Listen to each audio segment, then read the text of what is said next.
వరంగల్లోని ముత్తోజిపేటకు చెందిన RTC driver Shankar Goud మృతదేహం ఆ ఊరికి చేరుకుంది. మరి ఈ క్రమంలోనే ముత్తోజిపేటకు ఆర్టీసీ కార్మికులు నేతలు భారీగా చేరుకుంటున్నారు.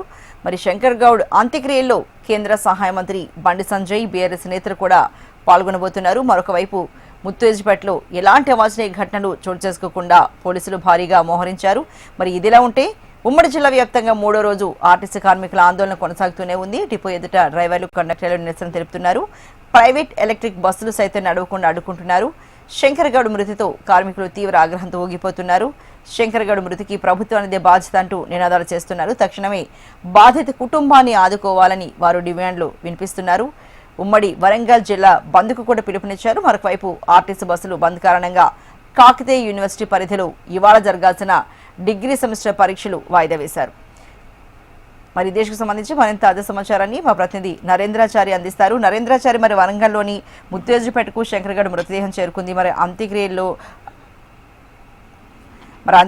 మనకు చూసుకుంటే అటు బీఆర్ఎస్ నేతలు అలాగే బీజేపీ నేతలు కూడా పాల్గొనబోతున్నారు కదా. మరి అక్కడ ఉద్రిక్త పరిస్థితులు తలెత్తకుండా ఎలాంటి తగు జాగ్రత్తలు తీసుకుంటున్నారు? మరి కార్మికులు ఎలాంటి ఆగ్రహావేశాలు ప్రదర్శిస్తున్నారు? నరేందర్, శంకర్ గౌడ్ ఎవరైతే డ్రైవర్ గా 28 సంవత్సరాలు సేవలందించిన శంకర్ గౌడ్ ఇంకా తమ డిమాండ్లు నెరవేరవు అని చెప్పేసి చాలా ఆయన తీవ్ర మనోభావానికి ఆయన తీవ్రంగా బాధపడ్డ పరిస్థితి ఉంది. అందుకు ఇంకా నాకు సమస్యలు పరిష్కారం కావు, ఇంతవరకు ఉన్న అప్పులు అలాగే ఉండిపోతున్నాయి, కనీసం ఒక ఇల్లు కూడా కొనుక్కునే పరిస్థితి ఉంది నాకు అని చెప్పేసి ఆయన నిన్న పెట్రోల్ పోసుకొని ఆత్మహత్య యత్నం చేశాడు. రాత్రి 2 గంటల ప్రాంతం, సుమారు 2 గంటల ప్రాంతంలో ఆయన తుదిశ్వాస విడిచాడు. అతని మృతదేహాన్ని తన కూతురు ఊరు ముత్తోజిపేటకు తీసుకుని రావడం జరిగింది. ఇక్కడికి రాగానే తన కుటుంబ సభ్యులే కాకుండా ఇటు కార్మిక సంఘాలు అన్ని కూడా ఇక్కడికి, కార్మిక సంఘ నేతలు, వారితో పాటు విపక్షాలు కూడా ఇక్కడికి రావడం జరుగుతుంది. అయితే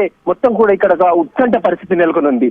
ఆ మృతదేహాన్ని మాకు ఇవ్వాలి, ఆయన 28 సంవత్సరాలు నర్సంపేట డిపోలో పనిచేశాడు కాబట్టి ఒక 5 నిమిషాలన్న నివాళులు అర్పించేందుకోసం అందరూ ఆయన అక్కడికి వచ్చి ఆయనకు నివాళులు అర్పించేందుకోసం మృతదేహం మాకు ఇవ్వాలి అని చెప్పేసి కార్మిక సంఘాలు డిమాండ్ చేస్తున్నాయి. కానీ పోలీసులు ససేమిరా అంటున్నారు. ఎత్తికోశాల మృతదేహానికి అన్నది కదిల్చే పరిస్థితే లేదని చెప్పేసి ససేమిరా అంటున్నారు. దాంతో ఈ కార్మిక సంఘాలతో పాటు విపక్షాలందరూ కూడా రోడ్డుపై బైఠాయించి రాస్తారోకో చేస్తున్న పరిస్థితి ఉంది. పోలీసులంతా భారీగా మోహరించారు. ఎలాంటి అవాంఛనీయ ఘటనలు జరగకుండా, ఇక్కడ ల్యాండ్ ఆర్డర్ దెబ్బతినకుండా ఉండేందుకోసం చాలా పెద్ద ఎత్తున పోలీసులు అయితే ఇక్కడ మోహరించి ఈ ల్యాండ్ ఆర్డర్ కాపాడుతున్న పరిస్థితి. కానీ ఖచ్చితంగా మాకు న్యాయం జరగాలి. ప్రభుత్వం హత్య ఇది. ప్రభుత్వం తమకి హామీలు ఇచ్చి ఇంతవరకు నెరవేర్చకుండా ఏదో ఒకటి కారణం చెప్పుకుంటూ కమిటీల పేరుతో కాలయాపన చేస్తుంది, తమకి మోసం చేస్తుంది అని చెప్పేసి నిరసన వ్యక్తం చేస్తున్న పరిస్థితి కొనసాగుతుంది.